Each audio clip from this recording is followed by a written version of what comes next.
TDP నగర అధ్యక్షుడు Mansoor Ali Khan media సమావేశంలో మాజీ మేయర్ పాక సురేష్ ఇంటి ముందు ఏర్పాటు చేసిన ర్యాంప్ తొలగింపు అంశంపై స్పందించారు.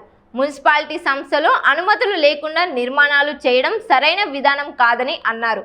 మాజీ మేయర్ కుటుంబ సభ్యులు దీనిపై అభ్యంతరం వ్యక్తం చేసినప్పటికీ ప్రజా స్థలాలను ఆక్రమించే హక్కు ఎవరికీ లేదని పేర్కొన్నారు. ఈ అంశాన్ని అనవసరంగా వివాదాస్పదం చేయకుండా వదిలేయడం మంచిదని మన్సూర్ అలీఖాన్ సూచించారు. నిన్నటి రోజున కడప తాజా మాజీ అయినటువంటి పాకా సురేష్ గారు సతీమణి మీడియా ముందరికి వచ్చి చాలా అమాయకంగా మాట్లాడారు. మా రోడ్డుకి ఎదురుగా ఉన్నటువంటి స్థలాన్ని ఆ రోడ్డుని పగలగొట్టేశారు అన్యాయంగా. మాకు ఎటువంటి నోటీసులు కూడా ఇవ్వలేదు. మా భర్త లేని సమయంలో ఈ పని చేశారని చెప్పేసి చాలా అమాయకంగా మాట్లాడారు. ఆమె మా సోదరి సమానారాలు. అందుకోసం ఆమె గౌరవంతో మేము ఆమె చెప్పిన దానికి రిప్లైగా ఈ సమాధానం చెప్పాలనుకుంటున్నాము. అమ్మ, ఆ రోడ్డు పైన ఉన్నటువంటి ఆ 1.5 అడుగుల ఎత్తులో 40 చదరపు మీటర్ల విస్తీర్ణంలో ఉన్నటువంటి ఆ బేస్ ఏదైతే ఉందో అది మీ స్థలం కాదు. అది గవర్నమెంట్ వారి స్థలం, కార్పొరేషన్ వారి స్థలం. దాన్ని పడగొట్టడానికి కార్పొరేషన్ వారు మీకు ఎటువంటి నోటీసులు ఇవ్వాల్సిన పని లేదు. అది మీ సొంత జాగీర్ అయితే కాదు. మీ సొంత జాగీర్ అయితే కార్పొరేషన్ వారు వచ్చి మీకు నోటీసులు ఇచ్చి, అమ్మ మీకు కాల వ్యవధి ఇస్తున్నాము, ఈ కాల వ్యవధిలో మీరు దీన్ని మీరు క్లీన్ చేసుకోండి, లేదంటే మేము పడగొడతామని చెప్పేసి చెప్పడానికి ఉంటుంది. కానీ అలా కాదు. మాటకెత్తితే మా భర్త 3 సార్లు కార్పొరేటరు, ఒకసారి మేయర్ అని చెప్తున్నారు మీరు. మీ భర్త 3 సార్లు కార్పొరేటర్ అయినా, ఒకసారి మేయర్ అయినా కూడా ప్రజల అవసరాల కోసం, ప్రజల కోసం నిర్మించినటువంటి ఆ రోడ్డు మీద కాంక్రీట్ వేసే హక్కు మీ భర్తకు లేదు. ఎక్కడో సర్కిళ్ళ దగ్గర మిగిలిపోయినటువంటి లేదా సర్కిల్ దగ్గర ఉన్నటువంటి ఆ రాళ్లను, క్లాడింగ్ రాళ్లను మీరు తెచ్చుకొని మీ ఇంటి ముందర ముగ్గుగా అలంకరించుకొని ఆ పార్కింగ్ ప్లేస్లో దానికోసం మేము ఏర్పాటు చేసుకున్నామని మీరు చెప్పడం భావ్యం కాదు. అసలు మీరు అది తెచ్చుకోవడానికి మీకు ఎవరు పర్మిషన్ ఇచ్చారు? ఆ రాళ్లను మీ ఇంటి ముందర అలా పరుచుకొని వృద్ధులకు, ముసలి వాళ్లకు, తర్వాత చిన్న చిన్న పిల్లలకు, అక్కడ ఒక పార్క్ ఉంది, అక్కడికి వెళ్ళే వాళ్ళకు 10 సంవత్సరాలుగా ఎంత ఇబ్బంది కలుగజేశారు. మాట ఎత్తితే చాలు మా భర్త 3 సార్లు కార్పొరేటరు, మా భర్త మేయరు, మా సాధారణ వ్యక్తి కాదు అని చెప్తున్నారు. 3 సార్లు కార్పొరేటర్ అయి ఉండొచ్చు, ఒకసారి మేయర్ అయి ఉండొచ్చు. కానీ అక్కడ ఆ రోడ్డు మీద మనం ఆక్రమించుకొని ఆ క్లాడింగ్ రాళ్లను వేసుకోవడం తప్పు అనేది మీ భర్త మీకు చెప్పలేదా? మేము మా సొంత నిధులతో మేము దాన్ని నిర్మించుకున్నామని చెప్పారు. ఆ సొంత నిధులతో నిర్మించుకున్నా, ఇంకొకటి నిర్మించుకున్నా మీ సొంత స్థలాలలో నిర్మించుకోండి తప్ప ఇట్లా గవర్నమెంట్ స్థలాల్లో ప్రజలకు ఇబ్బంది కలిగేటట్లు ఎప్పుడు నిర్మించుకోకూడదు. ఇంకో విషయం, మీ భర్త ఎంత అధికార దుర్వినియోగం చేశారో మీకు తెలుసా? సచివాలయాలలో సీసీటీవీ ఫుటేజ్ కెమెరాలు ఏర్పాటు చేసి దాని కనెక్షన్ మీ బెడ్రూమ్లో ఇచ్చుకొని సచివాలయంలో ఎవరెవరు వస్తున్నారు, ఎవరెవరు వెళ్తున్నారు అని చెప్పేసి ఇంట్లో కూర్చొని చూసేవాళ్ళు. అది అధికార దుర్వినియోగం కాదా? దీన్ని మేము ఈరోజు ప్రశ్నిస్తున్నాము. మాట ఎత్తితే చాలు మా భర్త 3 సార్లు కార్పొరేటరు, ఒకసారి మేయరు. తెలుసు, అందరికీ తెలుసమ్మా. 3 సార్లు కార్పొరేటర్గా ఏ విధంగా గెలిచారో తెలుసు. ఏ విధంగా బీసీకి ఆర్డర్ పెట్టుకొని నేను బీసీ నాయకుడిని అడ్డం పెట్టుకొని ఏ విధంగా ఆ మేయర్ సీట్ సంపాదించుకున్నారో కూడా అందరికీ తెలుసు. దాని గురించి మీరు ప్రత్యేకంగా చెప్పాల్సిన అవసరం ఏమీ లేదు.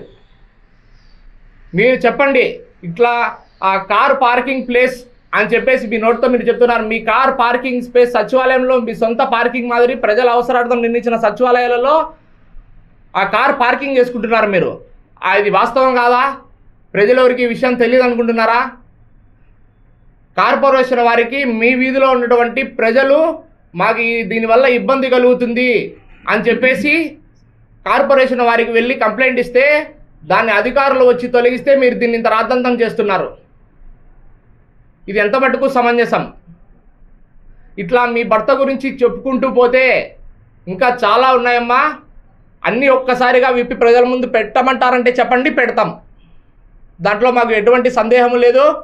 మీ భర్త ఒక అవినీతి పరుడు, ఇది కడప ప్రజలందరికీ తెలుసు.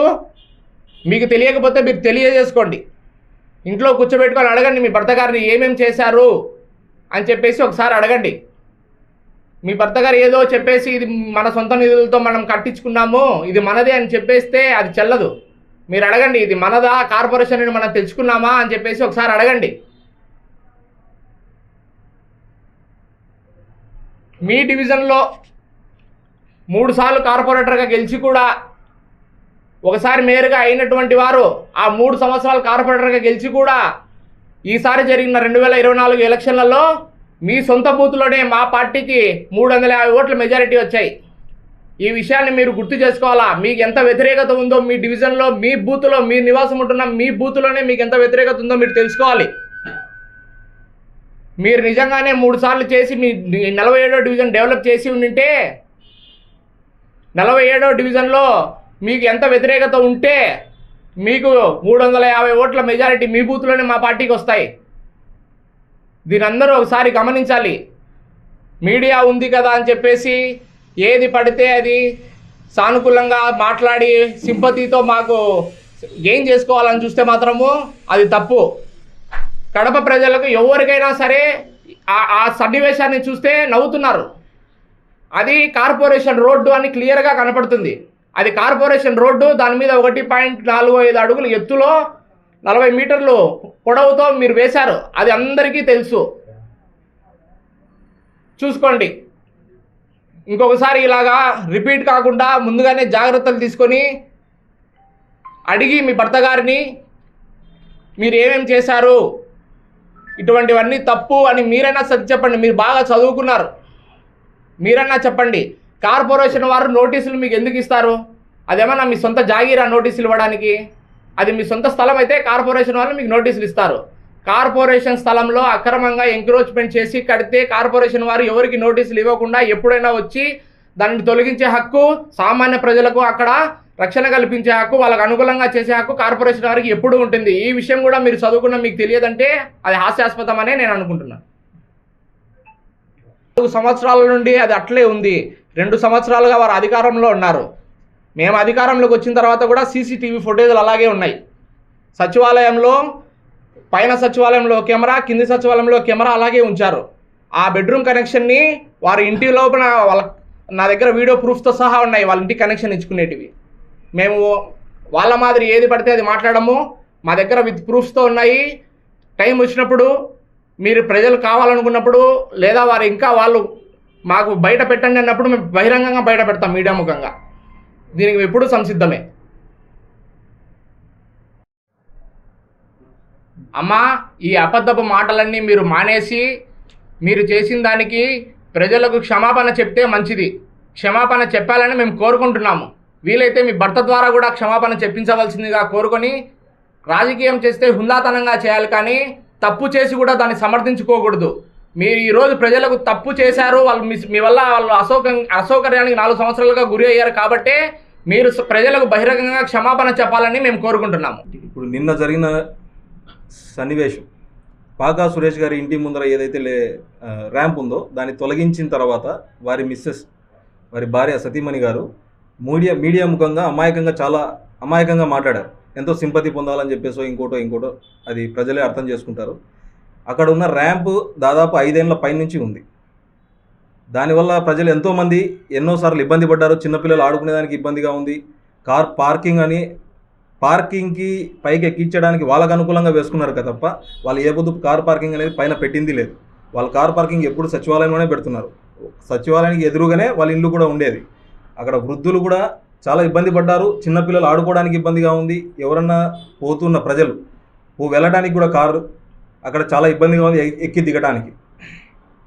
మీరు ఏ విధంగా అంటున్నారు ప్రజాప్రతినిధి? మా వారికి తెలియదా అని. తెలిసి కూడా ఎందుకు వేశారు? మరి తెలిసి కూడా ర్యాంప్ ఎందుకు వేశారు? ప్రజలకు ఇబ్బంది కలుగుతుందని తెలియదా? అది కార్పొరేషన్ది, ప్రజలది స్థలం రోడ్ అని చెప్పేసి తెలియదా? మీ సొంతం అయితే కాదు కదమ్మా. మీరు ఏ విధంగా చెప్తున్నారు అంత అమాయకంగా? ఇది మా 3 సార్లు కార్పొరేటర్ మేయర్గా ఉన్నారని చెప్పేసి. మరి అంత ప్రజాప్రతినిధి అయినప్పుడు వారి భార్యగా మీకు తెలియదా? వారికి తెలియదా? మీరు ఏ విధంగా మాట్లాడుతున్నారు అది అంత అమాయకంగా? మీరు కొంచెం దీన్ని గ్రహించాలి. గ్రహించుకొని తెలుసుకొని మాట్లాడాలమ్మా.